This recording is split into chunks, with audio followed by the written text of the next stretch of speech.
Oxytocin, the cuddle hormone, brings us feelings of well-being and connectedness.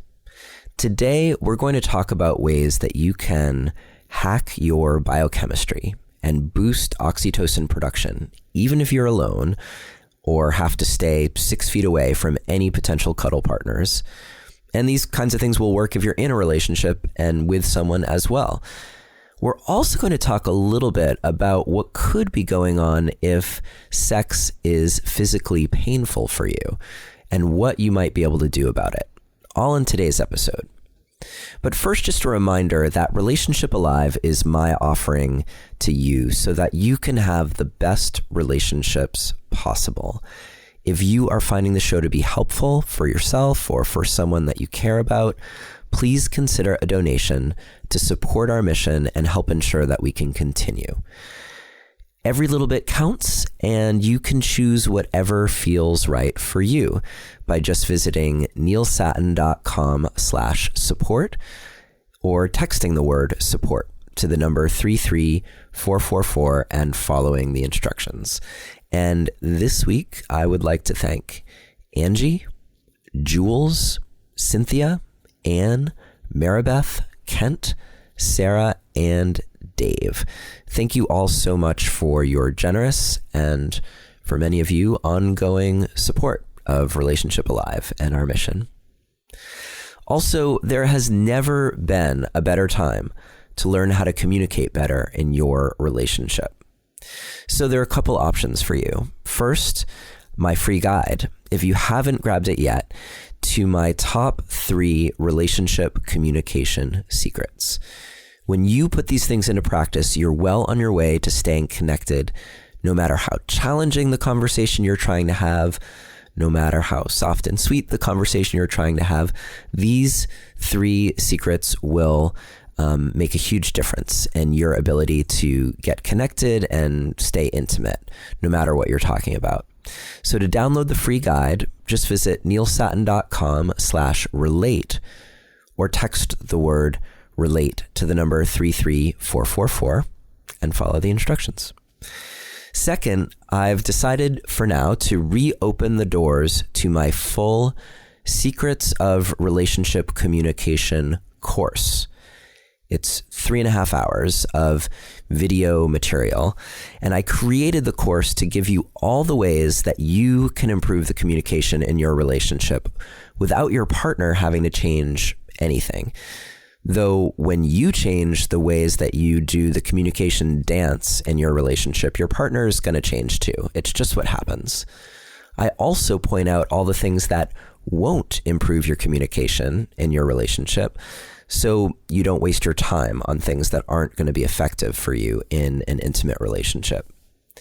Now, it's still in the beta version, though the final version will be coming out sometime soon in the coming months. But since I'm still working on the final version, you can grab the beta at a discount, and you'll still get the final version when it's done. So just visit neilsattin.com/course, COURSE, to join and improve the communication, intimacy, and connectedness in your relationship. And lastly, if you're looking for a place to find other people who listen to the podcast, to chat about relationships and get support in a safe space, you can join the free Relationship Alive community on Facebook. And I just did a Facebook Live there last week. That was really fun, went really well. I answered a lot of questions. And that's the kind of thing that I do every so often for people who are in the Relationship Alive community on Facebook. All right, I think that's it. Let's get on with the show. Hello and welcome to another episode of Relationship Alive. This is your host, Neil Sattin. It's an interesting world that we're living in right now, with social distancing or sheltering in place happening in most parts of the world to combat the spread of COVID-19, the coronavirus pandemic that's affecting the world. And I think that there's probably not many of us who can escape the impact that it's having on the degree of closeness and intimacy that we're experiencing with the people in our lives. And if there aren't people in our lives, like if we're single or solo, or if we're separated from people who are important to us, then it brings a whole different dimension to it, potentially loneliness and missing out on the benefits of even just connection with close friends or going out on dates.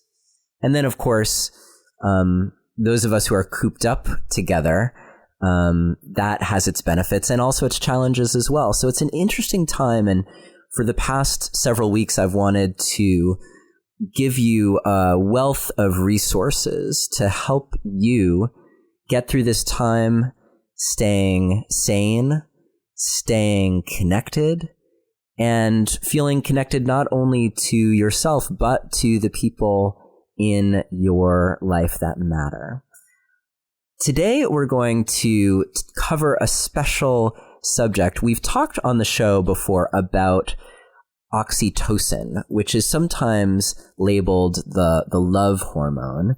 It may be a bit of a misnomer if you really dive into the scientific literature, but what we do know about oxytocin is that it is one of the chemicals that is in our bodies and is primarily responsible for pair bonding.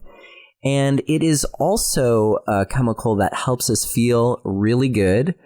And when we are connecting to ourselves or to others, we can enter into blissful states of transcendence, which are different than the ways that we feel when we're focused on activities that are more dopamine driven. So a long time ago, in episode 37, we had Sue Carter on the show, who was one of the leading researchers who discovered oxytocin and its effects on pair bonding. She was studying prairie voles at the time, but since that research has gone on to cover what happens within humans as well as prairie voles. And if you want to listen to that episode, you can visit neilsattin.com/oxytocin. Now, I wanted to have someone new on the show. This person actually happens to be a friend of mine, and we were talking the other day, and she mentioned to me that she knew a lot of ways to foster oxytocin within us during these times of social distancing. So I thought it would be great to have her on the show to talk to you about these special techniques. Her name is Dr. Jessica Zager, and she's a doctor of pelvic health physical therapy. She's also a sex counselor and a sex educator. She is one of the 5 physical therapists certified by AASECT, which is the American Association of Sexual Educators, Counselors, and Therapists. She's one of the only 5 physical therapists certified by them in the entire world, which is pretty amazing. And so she's here to share her vast knowledge of this particular narrow topic, and we'll get also a sense of some of the other things that Jessica does as well. But she is, in my experience, a profoundly kind and generous soul who has lots to offer the world.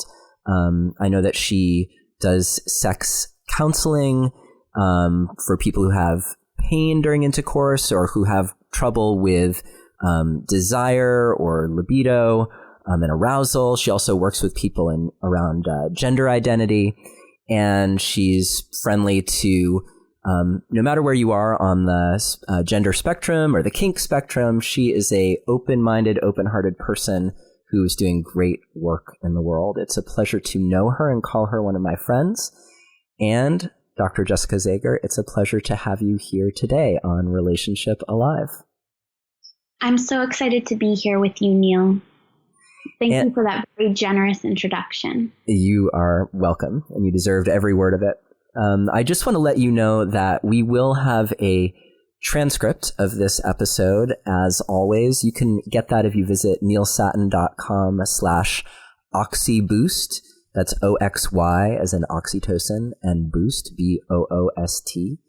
And the things that we're going to talk about today, Jessica also put together a little cheat sheet guide that you can download that'll have it all listed out in a condensed form for you. And you can get that if you visit her website, which is drjzager.com. That's DRJ and then her last name Zager, which is ZAGER.com. And you'll be able to download the free cheat sheet to all the things that we're going to talk about today to boost your oxytocin in a world where we have to stay 6 feet apart from each other. And I was just seeing, Jessica, an article today that, had this picture of people who were like all hanging out on their, like in their pickup trucks and, in their backyards, and they were 6 feet apart from each other.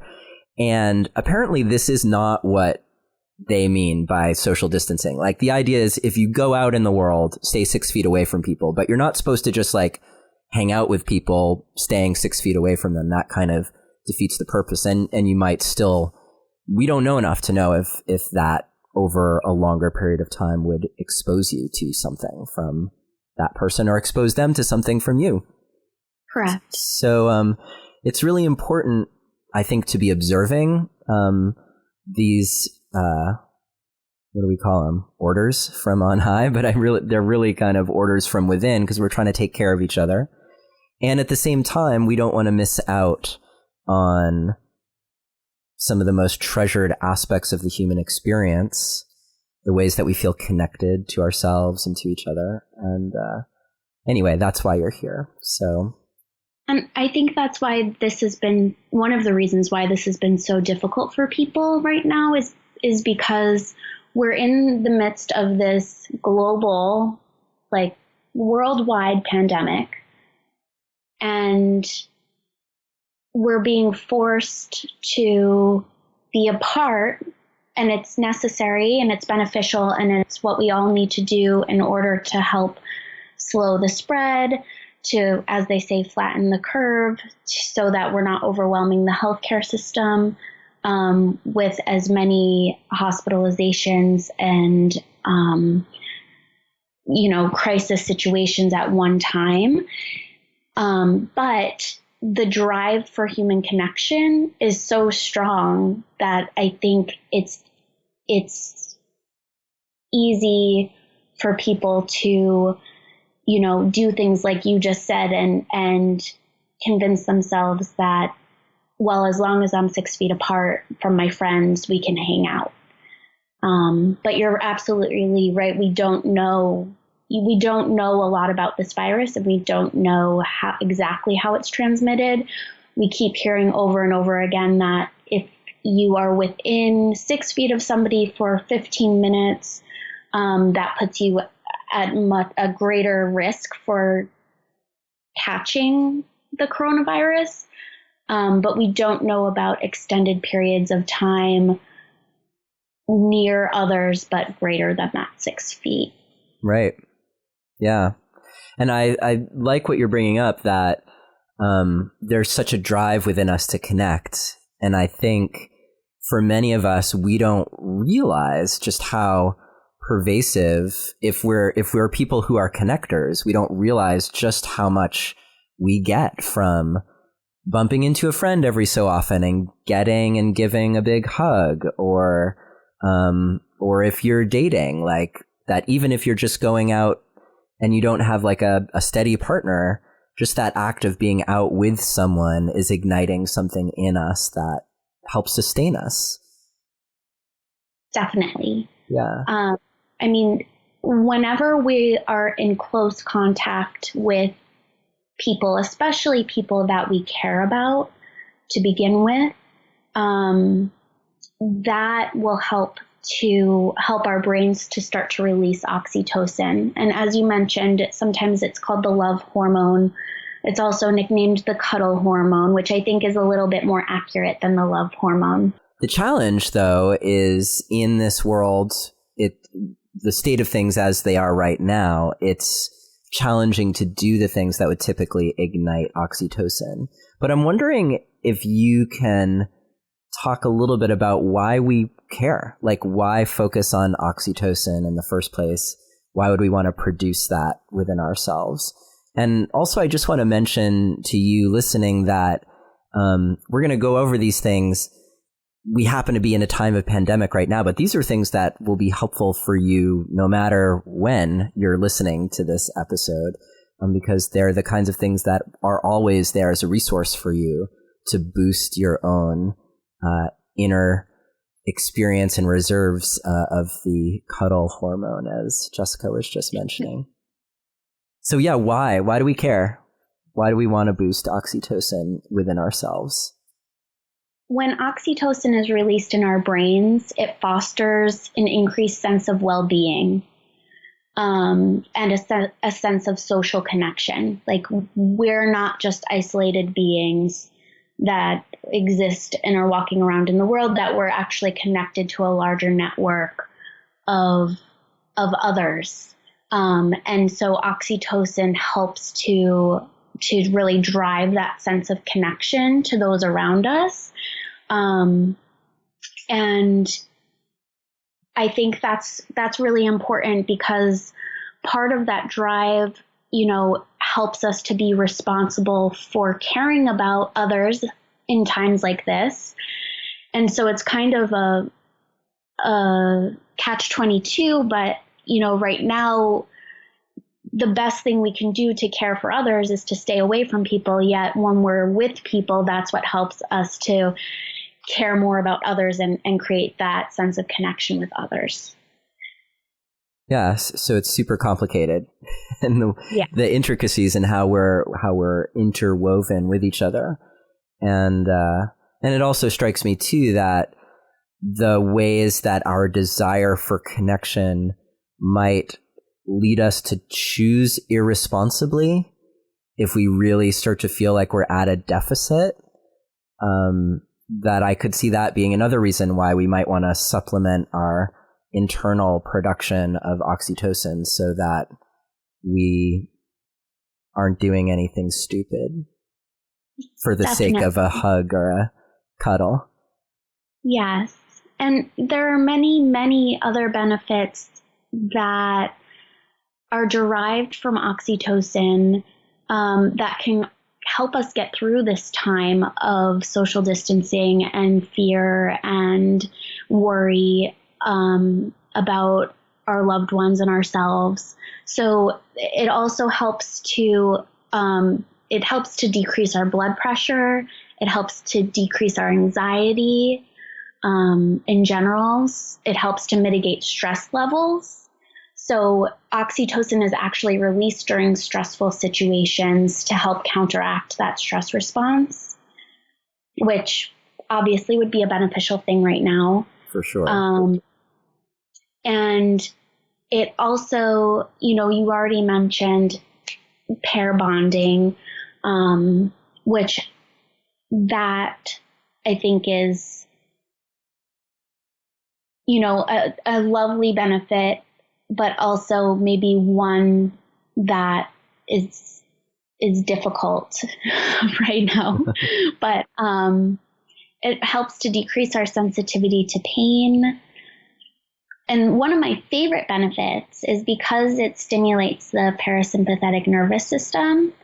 It helps to improve our gut motility and our gut health and relieve constipation. So as a pelvic floor PT, I love that. Yeah, you have like the sneaky side benefit of helping keep people healthy and regular. Exactly. And that just makes everyone feel better. So For sure. Can you talk a little bit about what you do I know that it's only one aspect of what you do as a pelvic floor pelvic health physical therapist. What does that even mean? I know it's a very specialized thing that not a lot of people do. It is. It's a specialized field of physical therapy that focuses on the muscles between your hips that are responsible for bowel, bladder, and sexual function. And so as a pelvic health physical therapist, I specialize in helping individuals improve and enhance their bladder, bowel, and or sexual function, because oftentimes a lot of issues can be interconnected. For example, when I treat people with pain with sex, it's not uncommon to have constipation as a side effect as well. But we don't often think about, our bowel movements being related to our sexual function. But as a pelvic floor PT, it really helps, give me a perspective on how the human body works, and not just as an isolated unit, but because I help people with sexual dysfunction and pain with sex, I'm also looking at their connections with other people. Mm-hmm. Right, because it's not a closed system. Those things are often, we're being impacted by the people that we're with, as well as whatever physical condition just happens to be occurring in our bodies. Exactly. Yeah. So, and just this is something that we'll have you back on the show to talk about painful intercourse, because I know that that's a problem for a lot of women, having pain during sex. What, for a woman who's experiencing that and thinks like, well, that's just how it is, or, my doctor can't see anything wrong, like there's no irritation, there's no obvious sign of like why I should be having pain. Like I've heard that from women in the past. Can you just give us a teaser of like what is sometimes going on in a situation like that, and how the work that you do can actually help? Yes, definitely. So what you just said is a very common experience for women experiencing pain with sex. But I will tell you that pain is not normal unless it's a planned part of the sex that you want to be having. And so pain during penetration, for example, or pain with clitoral stimulation is never normal. And so if you are experiencing those symptoms, I urge you to see your doctor, and to be honest, they might not even know what pelvic floor physical therapy is. But in my experience, if you ask for it, you will get it. So most physicians, especially if they're scratching their head trying to figure out why you're experiencing these symptoms, are very open to referring you to pelvic floor physical therapy. And when somebody comes to me from a physician who has been having pain with sex and there doesn't seem to be a known cause, there's always a cause. It just hasn't been identified yet. So it's not in your head. It's not something that, you're doing subconsciously. And what I do as a pelvic floor PT is I will help to assess your pelvic floor muscles to see if there's something going on with the muscles themselves that are contributing to your symptoms. So when a gynecologist looks at somebody's vagina who's having pain with sex, they usually move the muscles out of the way with the speculum to take a look at the organs. So they're mainly concerned with how does the cervix look, how does the uterus look. They might do a scan to see if there's anything going on that they can identify with the ovaries, or if there are any cysts that they think might be contributing to your symptoms. But if they can't find anything wrong with the organs, then the next step should be referring you to a pelvic floor physical therapist who can assess your muscles to see if there is any increased tension in the muscles that is actually contributing to your symptoms. Got it. And then I got to think that someone here, I know the answer to this, but someone's probably wondering, well, what do you do? Like, how do you actually treat that? What's that experience like?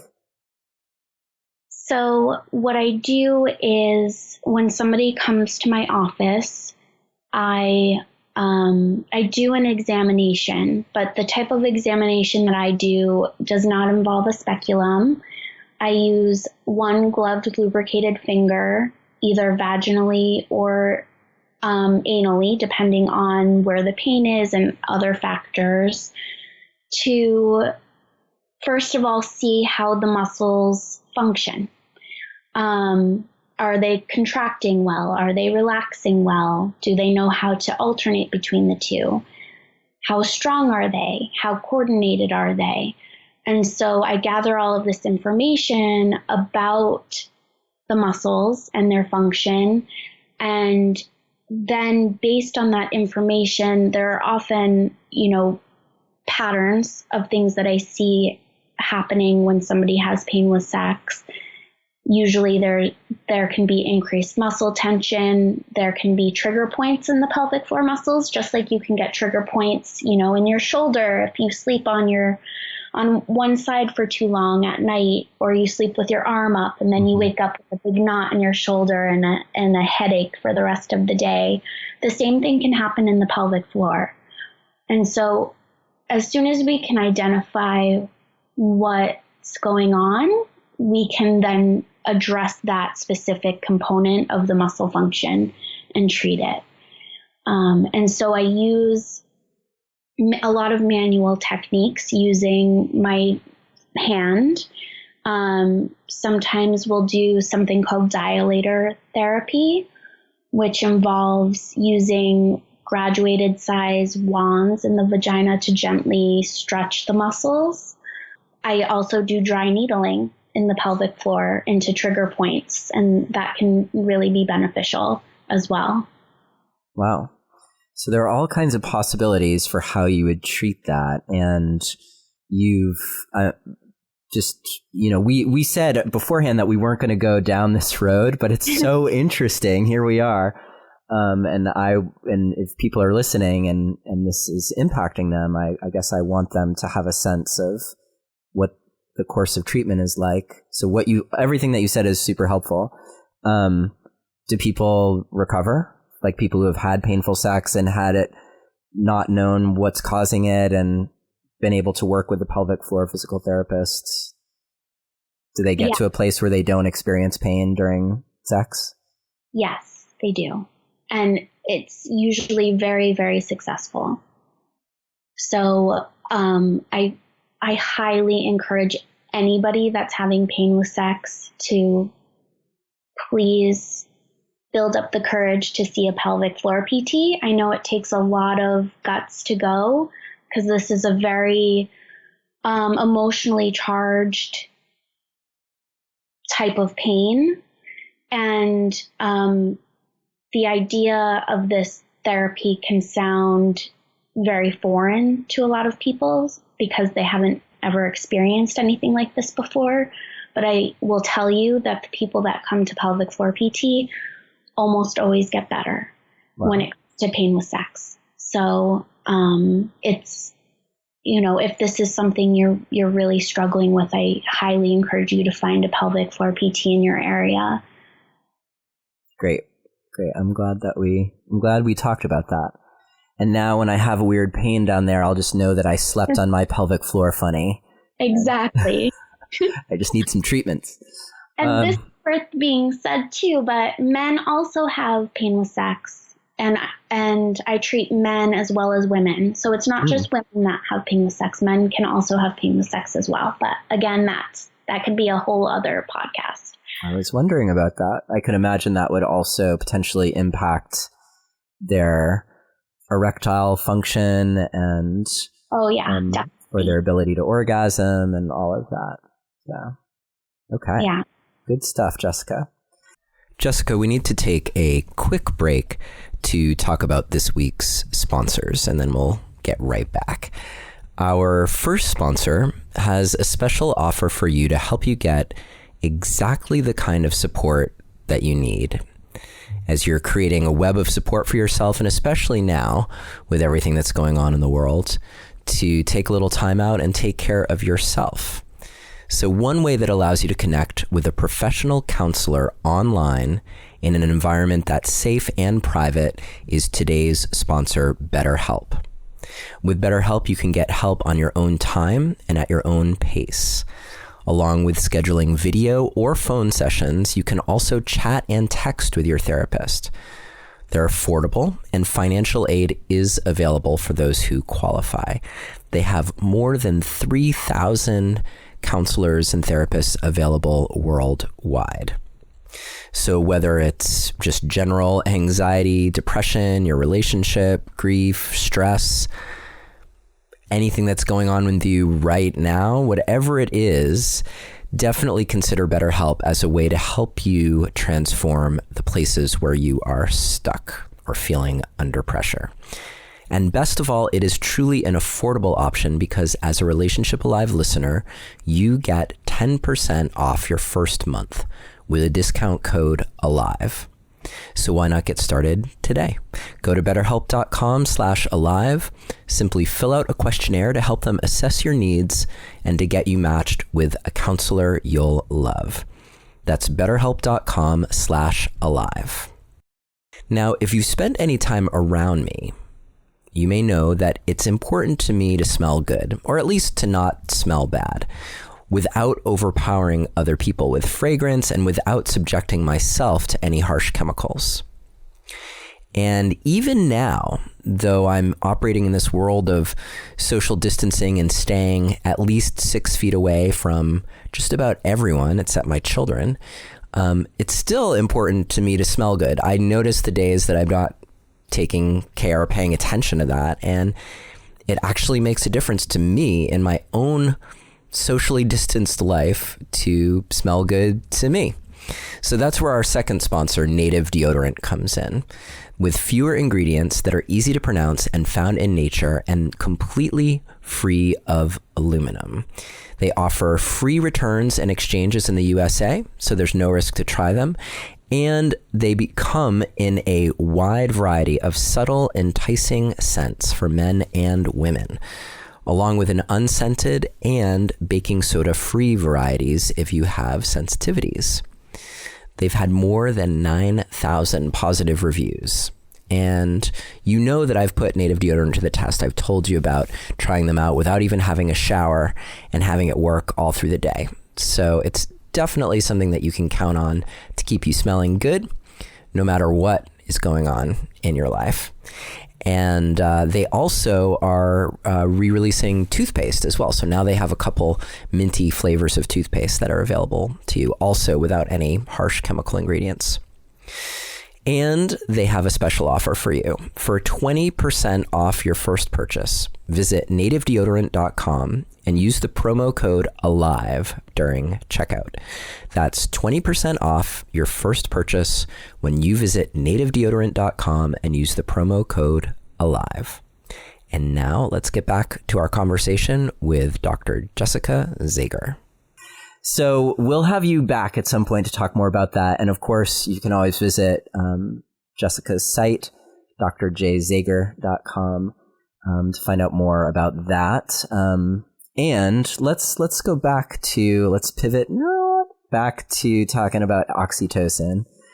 And here we are. I think we made a pretty good case for why it's a good idea to want to boost your own oxytocin in this time of feeling particularly disconnected from others, potentially. And then these are things that you'll be able to always use as a resource for yourself. So to boost your well-being, your sense of connectedness. As a side note, I was reading some of the literature before we spoke, and I saw that in one study, people who were given like a nasal spray of oxytocin, they were actually less friendly to people that they perceived to be outside of their social group or outside of their clan. So if you start doing these things and then find yourself feeling particularly xenophobic or something, like, just know that it's the oxytocin at work, that you haven't suddenly become someone who doesn't like people other than you. But I didn't read enough to know if that was like a widespread phenomenon or if that was just something they happened to notice in this one study. So proceed with caution as you boost your oxytocin, but don't let it stop you, because I think the benefits outweigh the risks. I would agree. Neither one of us is a medical doctor. Just going to point that out right now. To note. Yes. Yeah. Though you are a doctor of physical therapy, and that took lots and lots of training. So important to know. Plus your AASECT certification. All right, so let's get into the good stuff, Jessica. Yeah. Where do we start with boosting our own oxytocin? So one of the first things that you can do to boost oxytocin is give yourself like a nice, lovely, light massage.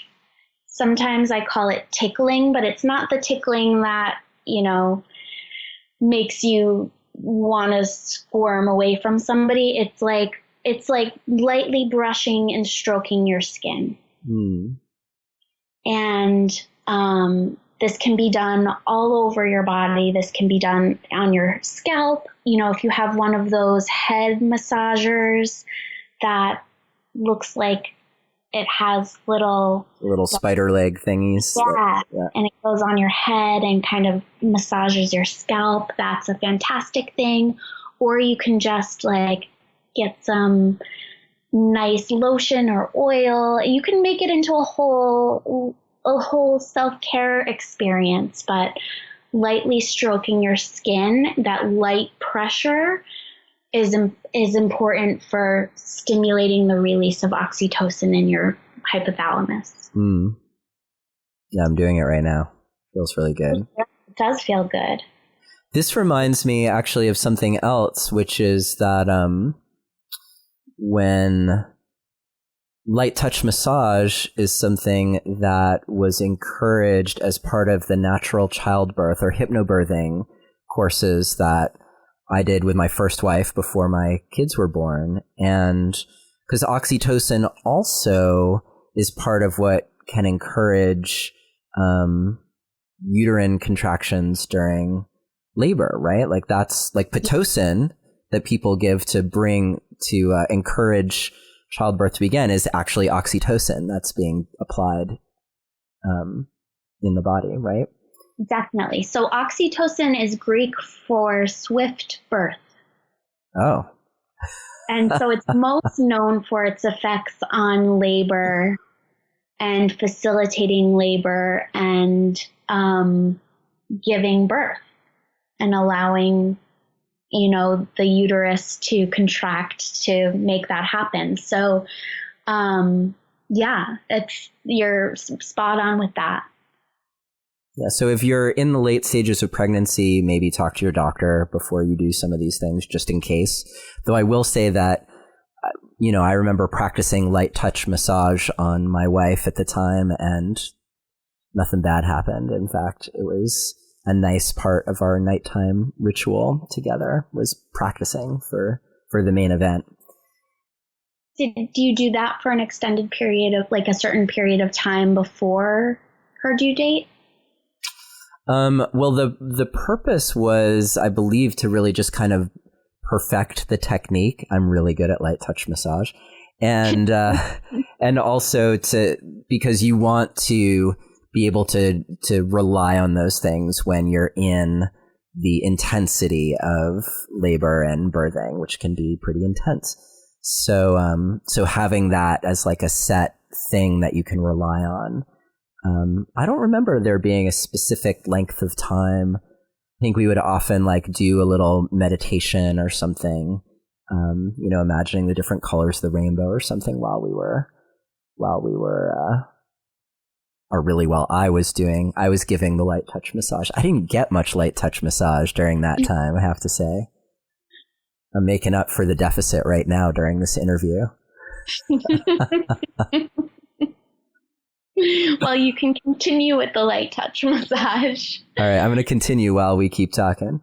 Yeah. So I'm going to feel very connected to you by the end of this conversation. Well, oxytocin actually like helps people feel connected to the source of the stimulation. Oh, So how about that? part of me wonders if that can be extrapolated to, you know, if you're doing these techniques on yourself, really fostering a sense of kind of self-love. I at least like to think that it would. Yeah. I think we should have everyone report back after you've been light touch massage yourself for a week, not constantly, but, you know, over the course of a week, and then report back to how much you love yourself just from that alone. But we're going to give you more. Yeah. So, okay. So also stimulating the inside of your mouth. Oh. So your oral mucosa can facilitate oxytocin. So you can do this with sucking behaviors. Again, this kind of goes back to labor, but also breastfeeding. So, but sucking behaviors like gum, hard candy, using a water bottle with a nozzle, sucking on ice. Hell, go buy a pacifier. Like whatever gets you through this COVID-19 is fair game. There's no judgment here. Right. It's all going to be happening in the privacy of your own home anyway. So exactly. You can massage the inside of your mouth with an electric toothbrush, massaging your gums with it, the inside of your mouth with it. But gargling is a way to also stimulate the inside of your mouth and your hard palate. And the hard palate is connected to the vagus nerve, which is the nerve that's responsible for the parasympathetic nervous system, which is our rest, digest, chill out nervous system. Right. Which one of the reasons why oxytocin helps us decrease our stress, decrease our anxiety, decrease our blood pressure. Wow.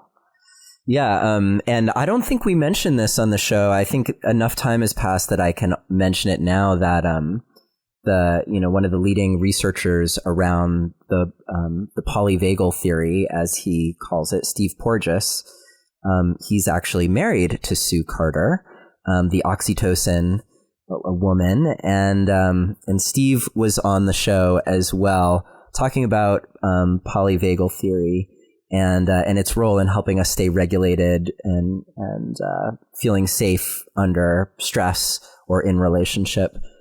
He was on an episode 34 of the podcast, in case you were curious. But that's so interesting about the hard palate. I didn't realize that it was part of that it was wired into that system. Yeah. I know. And also gargling is shown to help with upper respiratory tract infections. So it's kind of a win-win. Yeah. Yeah. Right. Salt water, I think, can be good. So yeah. Nice saltwater, sea saltwater gargle. Yeah. And a little mouthwash in case you are stuck with someone. They might appreciate that as well. Awesome. Another thing that you can do is make yourself warm. So literal warmth, like, for example, the easiest way to do this is maybe taking a bath, right? So you can create your own oxytocin ritual, like COVID-19 social distancing, I feel lonely ritual, where you take a bath and maybe you come out of the bath and you use oil on your skin and you lightly stroke your skin, and then you brush your teeth and you gargle and you go to bed. And so all of those things would help to stimulate the release of oxytocin. I like it. And I think it's so interesting that, one, there are probably a lot of people who are doing that sort of thing anyway and not totally getting like why it's so beneficial for them. Yeah. And I also think that in general, self-care practices like that, when there's more attention paid to the intention behind it. So even if it's your ritual to like have a bath and brush your teeth and gargle, like knowing, just knowing that that is going to be boosting your oxytocin, I think enhances the effect of that on your physiology. I agree. I think we tend to go through our rituals without thinking about what we're doing and without being present during these activities and really feeling, what does it feel like when I brush my gums? What does it feel like when I apply lotion to my skin? What does it feel like when I'm taking a bath? Because our minds are in so many other places typically.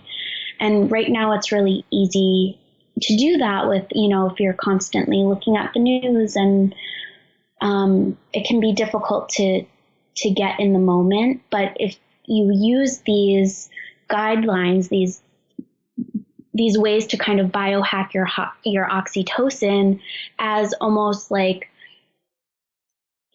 kind of meditations in and of themselves, like to practice being in the moment and experiencing what you're feeling in that moment, you're going to get multiple benefits from doing something as simple as brushing your teeth or gargling.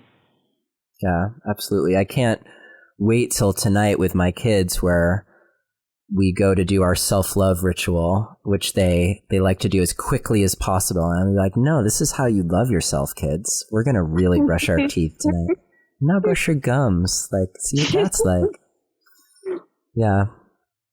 It's going to be good. It's going to be a beautiful thing. And I'll set them up for a lifetime of self-love and hopefully cavity-free teeth. There's a myriad of benefits. Another thing that somebody can do to release oxytocin is fostering positive, warm interactions. And those interactions don't have to be in person. So FaceTiming with somebody you care about. And the research was very particular about this in that it works best if you're talking with somebody you have strong, warm feelings towards. If you have a tumultuous relationship with your mother or your father and you're FaceTiming with them, that's not going to help you release oxytocin in the way that, sorry, Mom. Talk to you tomorrow. But so choose wisely. Yeah. I like that. And that connects in with, one of the techniques that I often offer people for regulation is this heart-centered breathing technique that the Heart Math Institute promotes. So it's all about increasing your heart rate variability as a way to downregulate your system. And one important part of that technique is to focus on an image of a scene or a person that brings you joy. So it strikes me that it makes sense that that's an important part of choosing wisely around who you're FaceTiming with. That, like, think about who brings joy to your life and make sure that person's on your speed dial. Exactly. Yeah. Do we even have speed dial anymore? I don't think that exists. Outdated term. I don't program. I know you can program people into your phone buttons, or can't? Can you? I don't even know. Now we just talk at our phones. That's right. I just let Siri handle that for me. That's what she's for. Yeah. She manages my Rolodex. Again, another very outdated term. Yeah. Now, I don't think, however, that Siri is very good at fostering it. For the number of times that I've sat with my kids, or I'll admit alone, trying to get Siri to respond in ways that are connecting and amusing, I wouldn't recommend that you rely on Siri or Alexa to foster your oxytocin needs? No, there hasn't. We've yet to have a lot of research about the release of oxytocin in human-robot interactions, but I don't think there's a lot of empathy and warmth coming from Siri and Alexa. Not yet, although we probably just had everyone's, iPhones and Amazon devices like going a little bit haywire.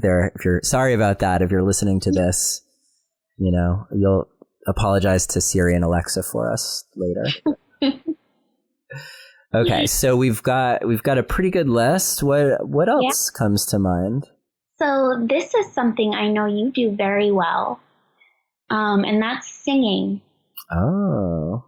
So singing out loud, like with gusto, for 20 minutes helps to release oxytocin. And for 20 minutes. 20 minutes. That's what the research says. It helps to release our oxytocin and foster increased feelings of happiness and decreased feelings of sadness and worry. So, very cool. I don't know, 4 or 5 songs? Yeah, I can do that.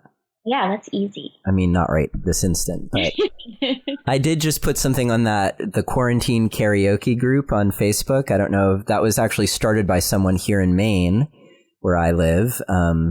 Last time I checked, it had over 150,000 members now. But it's a Facebook group where people are singing popular songs to each other, doing karaoke style. Now we know, isn't that interesting? Because not to necessarily be promoting Facebook here, but as a way to stay connected during these times and add in the singing component, It makes sense why people are responding so much to that. It really does. And I always find it amazing how, as humans, we tend to figure out ways to create what we need, like what our bodies are lacking or missing, without even really realizing it. And I see a lot in pelvic floor PT. People will come in and say, I started doing this particular stretch, or I started doing this other thing, and I don't know why. And there will be a very good explanation why they've done that. And it will be something that I often recommend people do in their situation. And it's just amazing how our bodies figure out what they need. Yeah, there's this innate intelligence, especially if we're listening. Yes. Yeah. I like that one, singing. And then this next one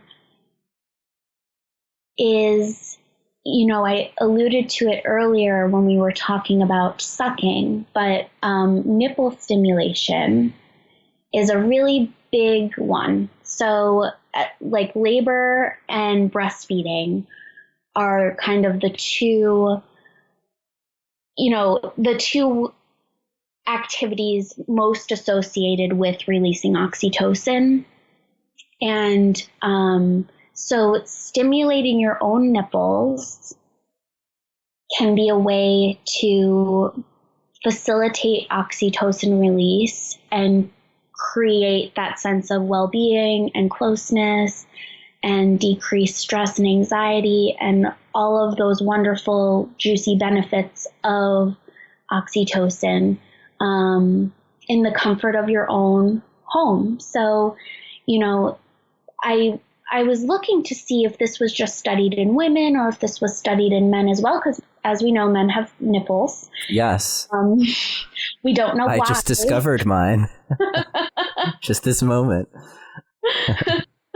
Surprise, you have nipples. But there is some research to show that nipple stimulation in men works the same way as it does in women, even though men don't breastfeed. So stimulating your own nipples can really help to release that hormone. I was also reading this really interesting article about nipple stimulation that was conducted at Rutgers and published in the Journal of Sexual Medicine, about how nipple stimulation lights up the same part of the brain as clitoral stimulation or stimulation of the vagina or the cervix. So that kind of helps to explain why nipple stimulation for some people, and in men too, the nipple stimulation lit up the same part of the brain as the genitals. So that kind of helps to explain why for some people nipple stimulation feels really good and can even lead to orgasm. And but also, aside from that, it is a really big, avenue for releasing oxytocin.